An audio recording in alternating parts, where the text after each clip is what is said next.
Hello and welcome बच्चों। आज हम लोग पढ़ने वाले हैं द काइट पोम। बहुत ही इंटरेस्टिंग पोम है। पतंग तो सबने उड़ाई होगी, उसे ही बोलते हैं हम लोग काइट। और इस पोम के अंदर हम यही समझने वाले हैं।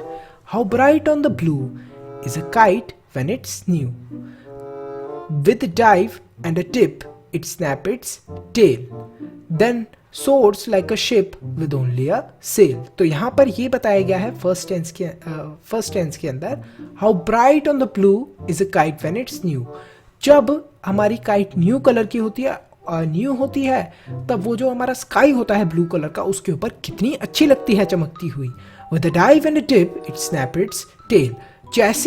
जैसे पानी के अंदर एक मछली ऊपर नीचे होती रहती है और अपनी टेल हिलाती है, इसी तरीके से काइट आसमान के अंदर डाइव करती है और डिप लेती है, मतलब ऊपर नीचे होती है और अपनी जो टेल होती है उसको हिलाती है।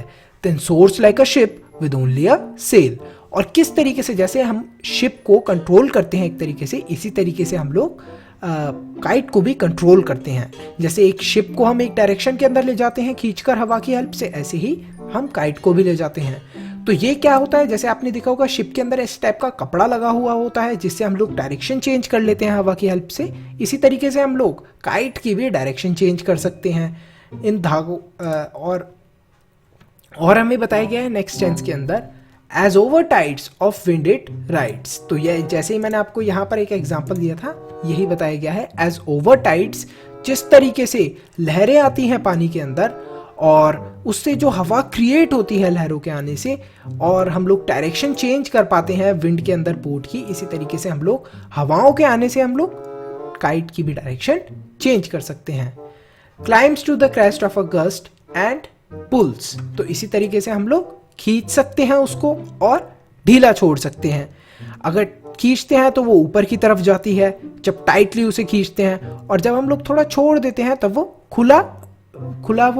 खुले होकर उड़ने लग जाती है आसमान के अंदर। Then seems to rest as wind falls. और जैसे ही विंड रेस्ट करती है, जैसा मैंने आपको अभी अभी रीड करके समझाया था कि जैसे ही थोड़ी विंड रेस्ट करती है तो वो क्या, ढीले छोड़ देते हो आप बर्ड को तो वो आराम से इधर उधर घूमने लग जाती है। लेकिन जब हवा तेज आ रही होती है तब कितने टाइटली आपको खींच के रखना पड़ता है अपनी काइट को। When string goes slack, you wind it back। जब स्ट्रिंग मतलब ढीली पड़ने लग जाती है, देन आप क्या करते हो, आप फटाफट उस धागे को खींचते हो जिससे कि बर्ड दोबारा उड़ने लग जाए। And run until a new breeze blows. और आप इसी तरीके से, अगर काइट आपकी नीचे होती है और आप उसको लेकर भागते हैं, जैसे ही थोड़ी बहुत हवा आए तो आप अपनी काइट को उड़ा पाए, ये तरीके से आप अपनी काइट को उड़ाते हैं। And its wings fill and up it goes. और जैसे ही उसके आसपास हवा आने लग जाती है और जो उसके पंख है वो हवा से भर जाते हैं, तो फिर वो दोबारा से आसमान के अंदर उड़ने लग जाती है। How bright on the blue is a kite when it's new. और कितनी सुंदर लगती है काइट जब वो नीले नीले आसमान पे नई काइट, न्यू काइट उड़ती है।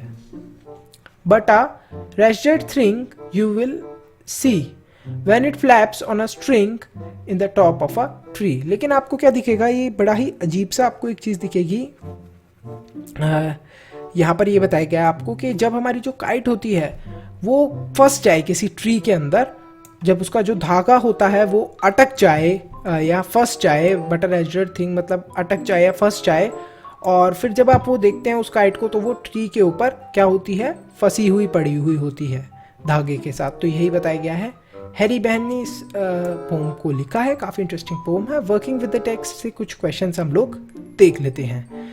यहाँ पर दिया है list the action words in the poem. तो यहाँ पर आपको एक्शन वाले वर्ड्स जो है पोम के अंदर, उनको आपको लिस्ट करना है। पर हमें कुछ एक्शन वाले वर्ड्स बताए गए हैं, जैसे डाइव, टिप, स्नैप्स। तो यहाँ पर एक्शन आपको होते हुए दिख रहा है क्या, आप इसमें लिख सकते हैं सेल, ये भी एक तरीके का एक्शन है। और राइड्स, ये भी एक तरीके का एक्शन है। फॉल्स, ये भी एक्शन है।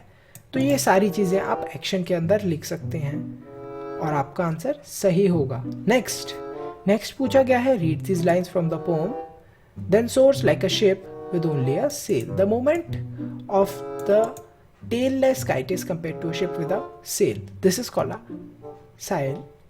Can you suggest what or who the following action may be compared to। तो यहाँ पर हमें बताया गया है, जैसा मैंने आपको स्टार्टिंग में बताया था इस पोम के, कि कंपेयर करा गया है काइट को किससे, एक शिप से। कैसे हम लोग एक शिप को हवा से कंट्रोल करते हैं, ऐसे हम लोग काइट को कंट्रोल कर पाते हैं।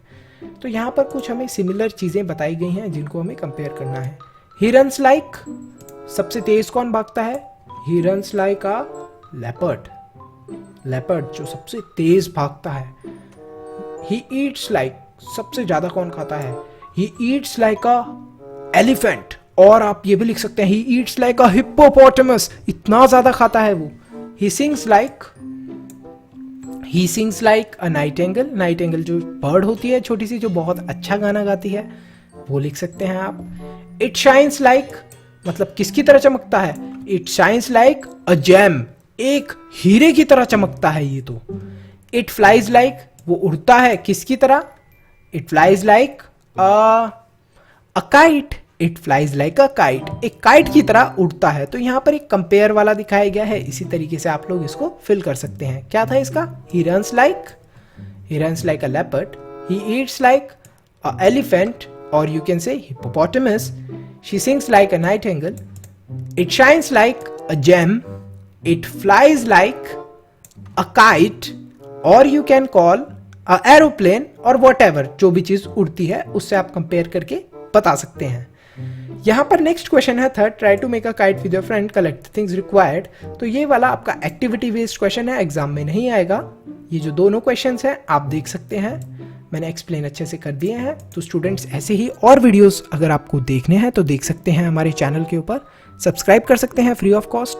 अच्छा लगा है वीडियो कमेंट में बताएं, कोई डाउट है तो कमेंट में पूछें, चैनल को लाइक करें, शेयर करें, एंड थैंक्स फॉर वॉचिंग। बच्चों, आई होप आप सब बहुत अच्छे होंगे, और आज हम लोग पढ़ने वाले हैं एक बहुत ही अच्छा चैप्टर जिसका नाम है how the dog found himself a new master. हम लोगों को ये तो पता ही है कि कैसे एक डॉग और एक वुल्फ यानी कि एक भेड़िया एक दूसरे से बहुत ज़्यादा रिलेटेड होते हैं, लेकिन कभी कभी आपने ये भी सुना होगा कि किस तरीके से हम ह्यूमन बीइंग्स ने इन वाइल्ड एनिमल्स को क्या करा? टेम कर लिया। टेम मतलब कि इनको अपना पालतू जानवर बना लिया, और ये किस तरीके से डोमेस्टिकेटेड हो गए। टेम का मतलब होता है डोमेस्टिकेटेड। डोमेस्टिकेटेड पूछोगे कि सर डोमेस्टिकेटेड का क्या मतलब?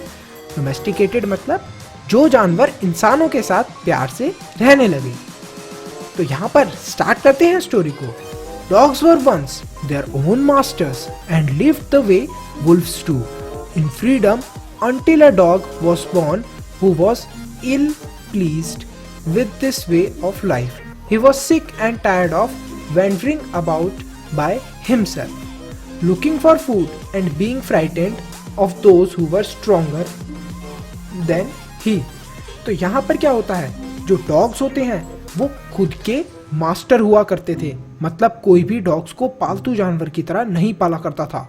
डॉग्स खुद की मर्जी से रहा करते थे, जैसे वुल्फ रहते हैं फ्रीडम के अंदर। लेकिन एक दिन की बात है, एक डॉग बॉर्न होता है जिसको ये सारी चीजें पसंद नहीं आती, इल प्लीज्ड होता है, वो इन सब चीजों को लाइक नहीं करता।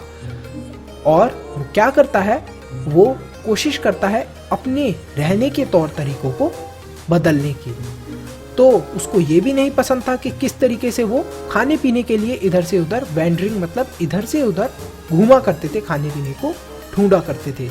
और उसको ये भी नहीं पसंद था कि और बड़े और स्ट्रॉन्ग एनिमल से उसको डरना पड़ता था। तो ये सारी चीजें डॉग को बिल्कुल भी पसंद नहीं आती थी उसको। तो यहाँ पर क्या होता है, he thought it over and decided that the best thing for him to do was to become the servant of one who was stronger than anyone on earth, and he set out to find such a master। तो वो जो dog होता है वो decide करता है कि आखिर मैं ऐसे आदमी का सर्वेंट बनूंगा, ऐसे आदमी का गुलाम बनूंगा जो इस दुनिया में सबसे ताकतवर हो। तो सबसे ताकतवर तो इस दुनिया के अंदर इंसान थे। तो वो डॉग निकल पड़ता है अपने मास्टर की खोज के अंदर। ही वॉक्ड एंड ही वॉक्ड, वो चलता रहता है। ही मेट अ किन्समैन,